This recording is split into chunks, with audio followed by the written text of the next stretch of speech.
மாண்புமிகு பேரவைத் தலைவர் அவர்களே, நான் அதை சொல்ல வேணான்னு தான் நினச்சேன். ஆதாரம்னு கேட்குறாங்க. ஒரு 1 வீக் பேக் மாண்புமிகு நிதி அமைச்சர் பேசும்போது ஒரு 3 டிபார்ட்மெண்ட்லேருந்து ரிவ்யூ பண்ணி அந்த ஃபைல்ஸ்லாம் என் டேபிளில் இருக்குன்னு சொன்னார்.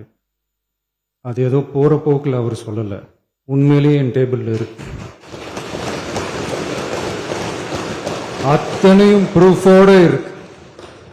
ஓப்பன் பண்ண வச்சிடாதீங்க. எப்போ ஓப்பன் பண்ணணுமோ அப்போ கரெக்டாக எல்லாமே ஓப்பன் ஆகும்.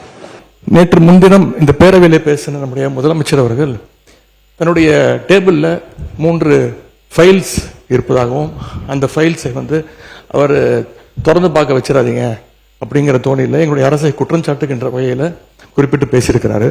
அந்த ஃபைல்ஸை நாங்கள் கேட்டுக்கொள்வது, தயவு செய்து அவர் திறந்து பார்க்க வேண்டும், அது மீது அவர் ஆக்ஷன் எடுக்க வேண்டும். எதற்காக பயப்படுறீங்க, எதற்காக காலம் தாழ்த்துறீங்க? இதையே 3 மாசமா சொல்லிட்டு இருக்கிறீங்க. ஜோசியக்கார சொன்னாதான் அந்த ஃபைல் திறந்து பார்ப்பீங்களா? நல்ல நேரம் அதை பார்த்துட்டு இருக்கீங்களா? நான்